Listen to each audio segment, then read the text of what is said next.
Hello YouTube, back again with another video. Today's video is going to be about sleep paralysis and hauntings. Well, sleep paralysis follows hauntings. Pretty much they're just the same. And since I'm into voodoo, I might as well talk from a voodoo perspective. And I'm going to talk for people that are in any religions that's into dealing with deities, whether it's Santeria, Ifa, Voodoo,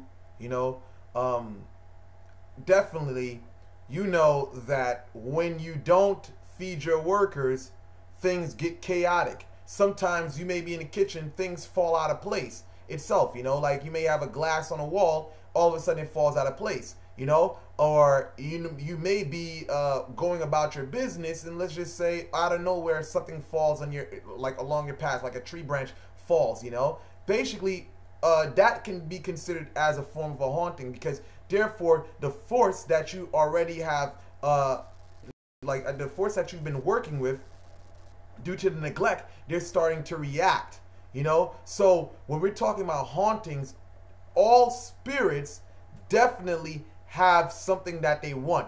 Hauntings don't happen because they just happen out of the blue. They happen because there's something they want. I had experience, I might as well give an experience one day. One day I had I was dealing with Shango, which is basically a Nigerian god, not part of the Haitian, the Haitian family of spirits whatsoever, but basically I was working, I had the spirit whatsoever, and I believe that on the altar, the apple went rotting, and what happened was I was leaving to go out, and there was a broom by the door. While I was walking out, the broom fell, and basically in a way that it basically blocked the door entrance. So I said to myself, that looks very like, what, maybe the spirits is trying to tell me something.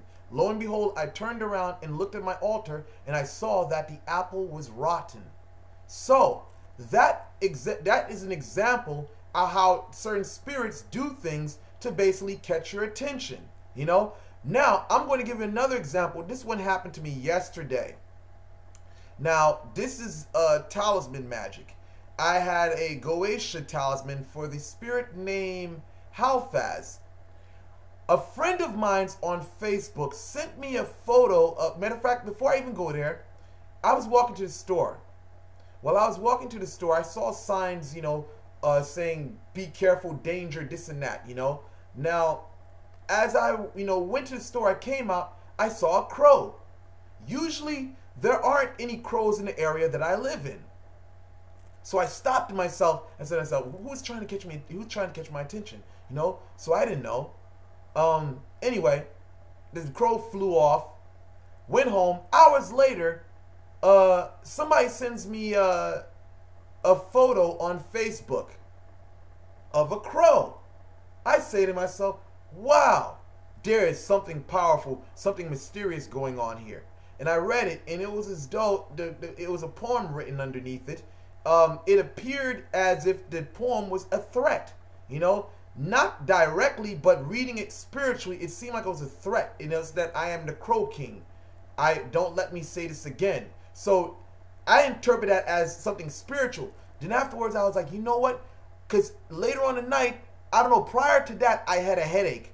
I thought it was like something maybe my worker wasn't fed or anything like that. I was thinking maybe my spirits wasn't fed. So I went downstairs, checked all the spirits, their statues, all their food, like all their incense and stuff like that was good. So I was like, it's not them. I thought to myself, maybe somebody's working on me out of jealousy. Maybe somebody's doing something, So it wasn't that. So I took my sinus medication and stuff, and all of a sudden, the headache didn't go away. So I looked at the altar. I was like, okay, I got the talisman, the talisman of Halfaz.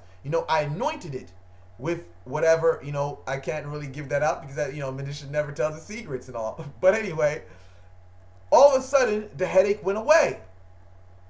So from there on, I put all together, that was the spirit who was hungry coming back to me in the form of a crow. Now, somebody says, oh, that's coincidental. But if you open the book of the Goetia by McGregor Mathers, you will see the image for Halfaz or Malfaz is a crow.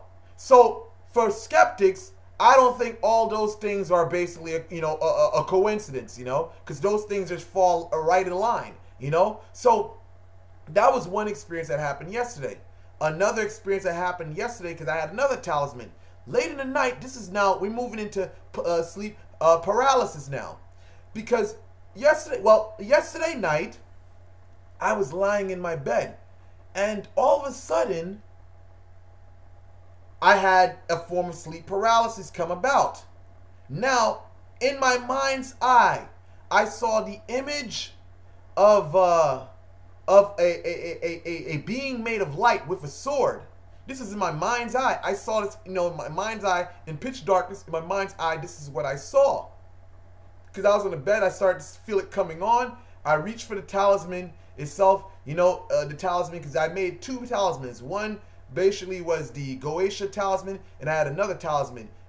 Basically now this talisman was getting weak, because I didn't power that talisman up enough, So anyway, I basically wake up out of my bed, and I basically power the talisman up. And what happens is that, it goes away. Now, for sleep paralysis, the scientific view of sleep paralysis is that it's a medical condition. I say this, that it possibly may be, but also on a spiritual note, it can be influenced. Sleep paralysis can be influenced and caused by outside factors that has nothing to do with health conditions. Just like a headache spiritually. Santeria practitioners know, Voodooism know, we all know this. That when we don't feed our loa or our orishas, we get headaches, we get sick. And soon as we feed them, the headaches go away, or the pain in our body goes away. So if these are medical conditions, then sleep paralysis is the same thing. The physical manifestation which people see is the paralysis on the bed, where we're paralyzed, we can't move, this and that. That is the physical manifestation. So a person who is from a scientific mind will only look at the physical symptoms of the physical body and say, oh, it's a medical condition. But they are not aware spiritually, or their spiritual eyes is not open to see the reality of the situation. The reality of the situation is that we have the astral plane, which is connected with the spirit plane, but in Haitian terms, it is Guinée. We have the spirit realm, or no, Gloa, some people call it the waters itself, which is the other side of this world. Basically, it is closely knit with this place, or the Mashan, which is basically close to this world. Basically, the spirit is on the other side of this world, affecting the spirit side of us. The Tibon Ange, which is the soul of the human being, that is being influenced. And from that influence, we see the physical manifestation in the body itself, with the twitching and unable to move itself, because it's spiritual activity going on in the spirit realm. So when it comes down to sleep paralysis and hauntings, they're one and the same, because they're caused by the same situation. So when it comes down to people who are not initiated, we must say that it may be a force that they have unconsciously attracted, and what they was doing, feeding it, whether it's via emotion or whatever means they were doing, they're not being fed anymore. So now they come back to haunt the person, and it manifests at night as sleep paralysis. This is just my view based upon my experience as a voodoo practitioner. For people who are initiated in the mysteries of voodoo or Santeria or Ifa, or Brazilian traditions, or even Palo, But for the uninitiated, it may be the same thing. I can only hypothesize based upon my experience as a person, who basically deals with the spirits in an initiate manner itself, So when it comes down to people who are not initiated, it may be that, they may have contacted people or forces that need or want something, and they cannot supply it, whether it's emotions or something like that, because a lot of New Age people talk about spirits feeding off emotions and stuff like that. So that's just my hypothesis of that for people who are not initiated. But just in regards to people who are initiated, this is my experience itself, and I hope that y'all guys can actually get something from this video. So with that said, I'm going to conclude this video. Like and subscribe, and check me later for another video. I may upload one later on today. But if not, just pay attention. Do your subscriptions itself for new videos. Thank you for watching.